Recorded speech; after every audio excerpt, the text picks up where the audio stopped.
Hello everybody! Welcome to the first video of 2024's new Take and Make kits from the Albright Memorial Library.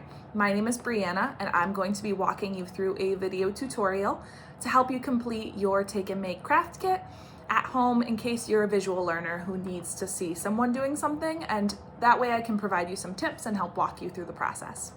So for our kit this month, we are going to be making a cross stitch of a little mug and a stack of books. So that's what this kit is to make. It's going to give you all of the supplies you need with the exception of two things. One is a pair of scissors, so make sure you've got scissors on hand. And then I also recommend having a pencil at the ready, and I'll show you what we're going to use that for, but this is optional. Then you're going to use your kit. So the kits that you can pick up at the library are on a first come, first served basis. You can get your kit and it will have all of the other components you need. However, if you don't make it in time and we're out of kits, or you want to change it up and do this with your own colors, your own thread, your own fabric, you can definitely use your own supplies and just use this tutorial as a guide to help you complete that. So in our little kit, you're going to open it up and find a couple of different things that we're going to use. So first things first, we're going to have our paper guide for our project. So you're going to see we've got a breakdown of what the image looks like. So this is going to be a little block grid that helps see what we're working on. And it's not going to be this big. This is just blown up to make it easier for you to see each of those colored stitches since it's so much tinier on the fabric. You're also going to get a list of all the different thread colors that you're getting that we're going to use and what we're using them for. And you're going to get a little note that we are making sure to only use 2 strands of our thread at a time. So you can do 2 or 3 threads of that 6 strands of your embroidery floss when you're cross stitching. Generally it's less bulky that way, and in our case it's going to help our floss to go a lot farther, so we're able to cover more ground with it. And then on the back you're going to see our instructions. So this is going to walk you through the whole process and give you a sort of guide for how we're moving along. With cross stitch, it's pretty intuitive once you do the first steps, and you can kind of choose where you go from there. At least personally, once I have the first color or 2 done, I just kind of go with whatever my heart desires, and I kind of follow naturally from what I've started working on. So this is just some instructions to get you started, and then I'm going to include the link to this video, obviously, since you got here, on our sheets to help you to find this tutorial and use this as a visual if you need, in addition to these written instructions. So that comes in your kit. You're also going to get this nice little basics of cross stitching guide. So this teaches you how to make the cross stitch. So I know when I first learned cross stitch, I didn't know anything about it. I actually learned it from a library take and make kit and a fellow librarian who taught me at the time. So this is a great guide that will teach you the basics of how making cross stitch works, and then how to make, say, a chain of cross stitches. And then it will help you to basically get those key motions and what we're doing to make this design, because once you've got the basics, it's super easy to just build from there. So you've got this in your kit as well.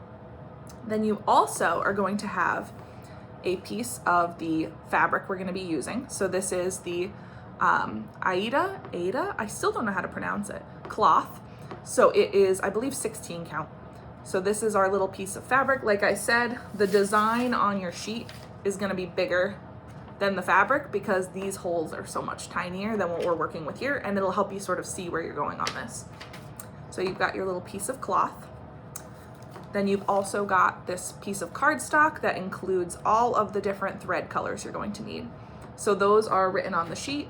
You can sort of spice it up if you want in the order of what you do, but on the whole, I tried to measure out amounts proportional to how much you need for each part of the project. But if you have embroidery floss at home, feel free to just take whatever colors you want and improvise. I would think that maybe like a burgundy or something would look really cool with this design too. So feel free to use whatever you like. The concept's gonna stay the same, but this is the embroidery floss that I'm providing for you to use for this project. And then you're also gonna get a little embroidery needle. So if you also need, I will say, an optional supply that I don't personally have here is a needle threader. So if you need one of those, feel free to use one. The hole is pretty big on this needle to help make it easy to thread, but just in case you need it, feel free to use a needle threader when we're working on this. So now that we've got all of our supplies, I'm going to show you the basics of how we're gonna get started on our cross stitch. All right, so now that we have our supplies at the ready here, my first tip for you is going to be to mark the center of your piece of fabric. So here on our little diagram, we have this nice little mark at the center, so that way we see where we're starting from. So to find the center of our fabric, we're just gonna do some fun folding. So you're just gonna take this, and what I do is I'll fold it gently there, and then leave that sort of crease there, and then fold it gently again. And then you're going to mark that center point where both of those meet. So I typically am an eyeballer with this, but what you can also do is sort of use your pencil to mark along the top here, and then when you fold it the other way, mark along here. And then once you know and you can see sort of where that middle point is, I will often just color in that little square in the very middle so that I can see where my middle is.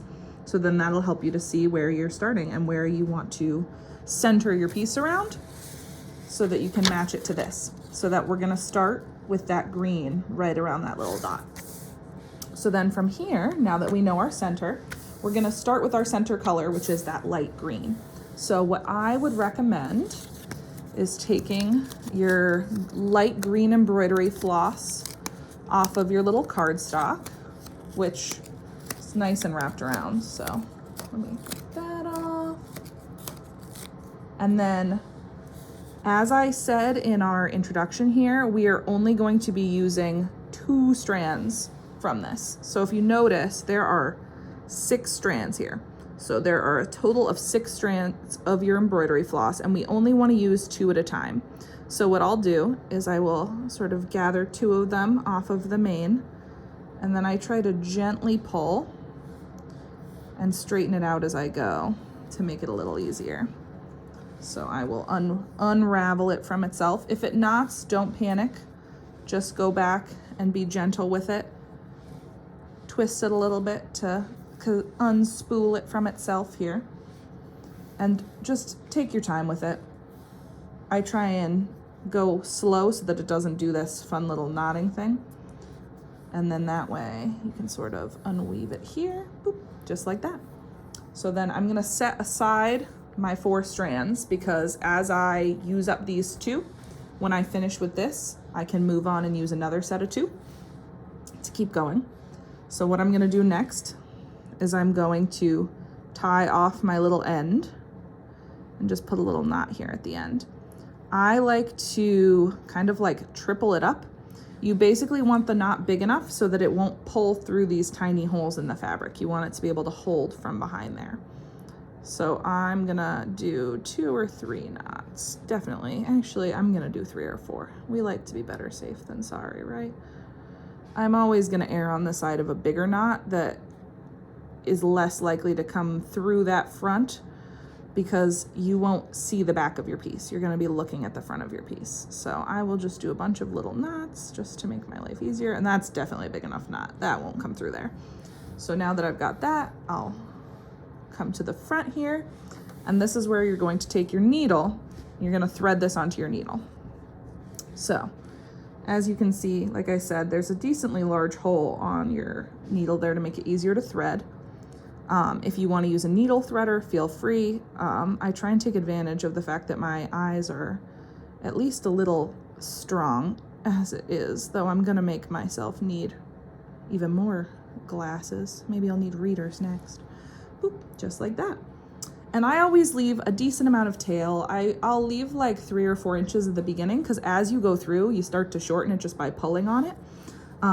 But I leave a little bit of tail. You just don't want the tail so long that it's doubled up on the back here.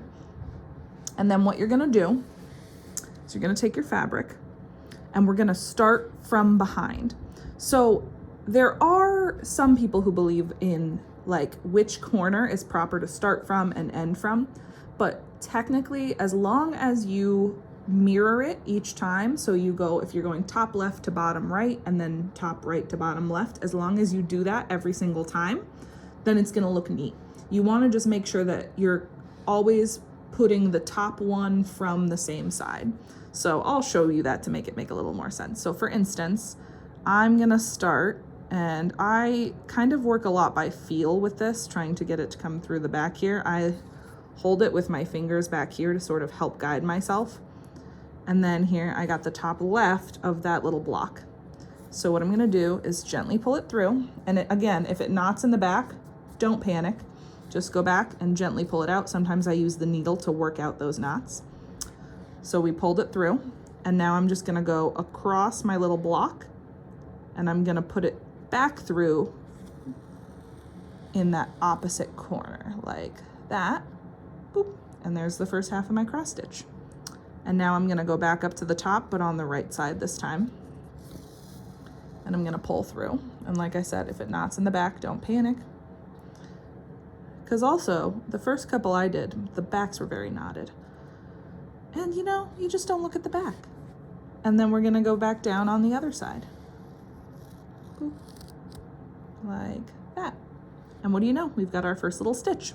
And then what we're gonna do is take a look at our guide and use that to follow where we wanna go. So what I'm thinking I'm gonna do is I might work to the left first. So I'm gonna count and say, okay, I need 1, 2, 3, 4, 5, 6, 7, 8, 9. I need 10 greens to the left of that. So I'm gonna work from my little cross stitch that I started with, and I'm gonna put 10 more light greens in a row on the left of that. And as your image comes together, it's easier to see where you're going because you have reference points. So once we have our green book in place, we will do the blue mug right up from the center, and you can measure from the center, or you can say, okay, I'm gonna go from this dark green blob that I did, and I'm gonna go 1, 2, and then go up. So I often do that to sort of help me count, because this is a counted cross stitch. This isn't patterned on here for us. So that is how I would recommend.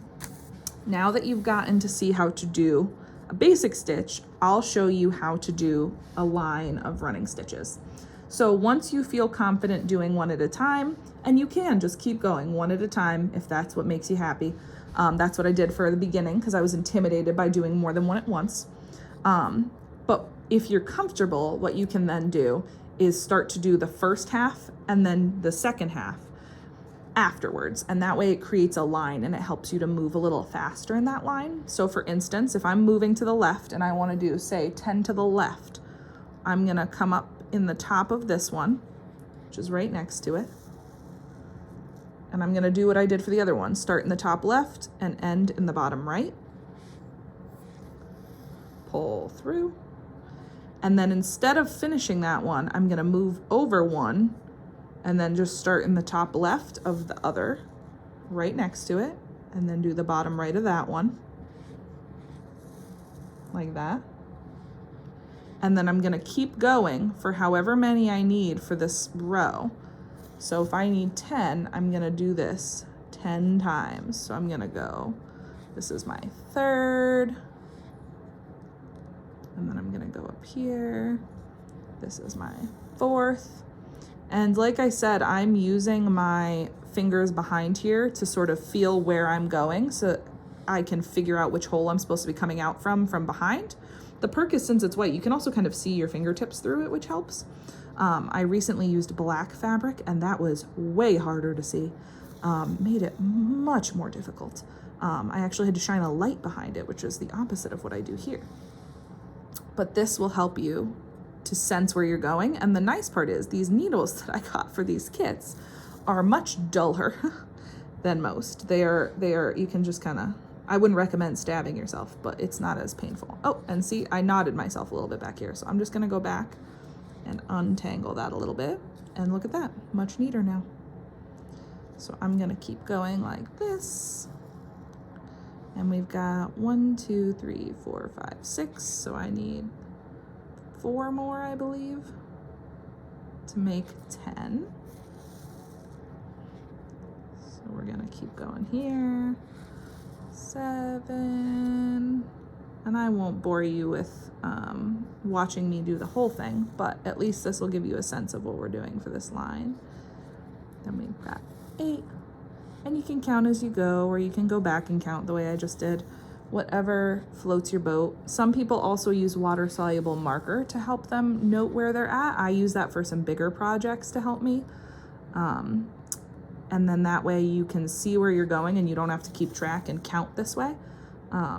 But for a project this small, I found it was pretty straightforward. So we've got 1, 2, 3, 4, 5, 6, 7, 8, 9, 10. Perfect, so we've got all 10.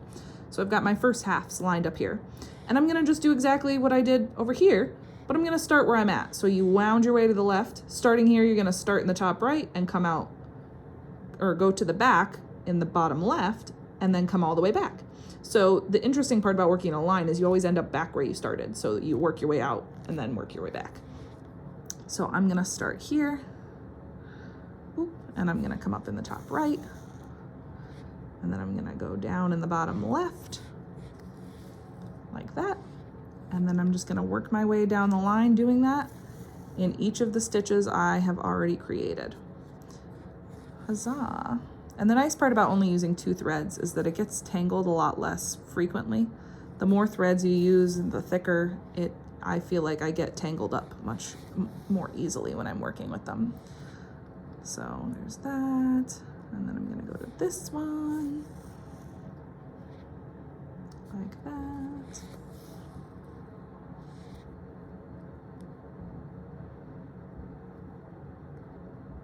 Ooh, it would help. Sometimes you get a little stuck and you lose track of where you're at. And it's okay if you do, don't panic. The nice part about cross stitch is that if you mess up, you can always go in and just like gently pull that little thread back out and then just take it off your needle and unthread it. And then you can just rethread your needle and start back over. It's kind of like crochet in that way of, you know, the mistakes aren't permanent unless you get so far into the mistake that it would take too long to make it worth it to start over. But it's relatively easy to do this. So this is how you do it, and you're gonna end up all the way back at your line. And now you've got the basics of doing cross stitch. So I'm just gonna finish up my line here, and then I will work on finishing up this light green color, and then I will show you guys what we're gonna do next after that. Okay, now I've made progress with my green, but I'm almost out of thread. So whenever you're at this point where you just don't feel like you can comfortably make it much farther, especially if it starts to come off the needle on you and it's hard to keep it on there, you're gonna end it, and then we're gonna pick up with more of the same color thread. So what I'm gonna do is I'm gonna finish off this stitch I'm working on here, and then I'm gonna flip it over, and to end your colored thread, you're gonna slip your needle behind the backs of these stitches and use that to secure the little tail. If you want to be especially thorough, you can go back one way and then in the other direction, so that way it's less likely to unweave. So there we go. So there, I secured it in 2 different directions, and then this is where your scissors come in, because what we're gonna do is we're gonna trim that little tail off, and then we're gonna go back to our original thread, and we're gonna take 2 more strands. So we're gonna split this again, because there's 4 left on here, and we're gonna split it into 2. That's 2, yeah. So we're gonna take 2 and 2. We're gonna split this again, and that way we can just pick up with the green where we left off. So we're gonna just take our thread, separate it all the way down, like so. Like I said, if you get it knotted, just be gentle with it. There we go. All right, so now I've got this, and all I'm gonna do is thread it onto my needle, and then just starting in the back, pick right back up where I left off. So it's really straightforward to keep going like that. Okay, so I'm just about done with this section of the light green. So I just wanted to show you that when you're done with one section, what you're gonna do is move on to your next color. So in this case, I'm gonna move on to the dark green as soon as I finish this last little bit here. And then what I'm gonna do is I'm gonna take the dark green off of my little cardstock, pull the 2 strands off like we've been doing, and then I'm gonna move and fill in all of the bits here.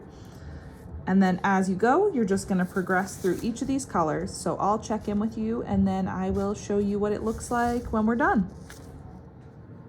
And this will be your finished product. So this cute little stack of books with the mug on top is what you will have at the end. I promise your squares are going to be bigger than mine. I accidentally cut the one I was using too small, and I did it sideways from where I intended. But yes, yours will be much bigger, and you can feel free to change this up if you have your own thread colors at home you want to use. So if you want to make your mug a different color or change up your books or add different accent colors. If you notice in the sample photo, there's gold accents here, or like a yellow. But rather than giving you tiny pieces of these fabrics, I instead made it the same cream color as the tea bag. So you can feel free to change this up using thread at home, or just get any thread from Michaels. DMC is known for being one of the better threads for cross stitching, but feel free to give this a try and adapt it however you so choose. So this will be your finished take and make. Thank you so much for doing the first of our take and make kits. If you are interested in more take and make kits or classes on different crafts or using the maker space here at the library, you can sign up for our maker newsletter. So there should be a QR code or a link on the finished instruction sheet that you can use to sign up there, and you can find out more about the different programs we have to offer through the Albright Memorial Library. So thank you so much, and I hope to see you guys in the next video.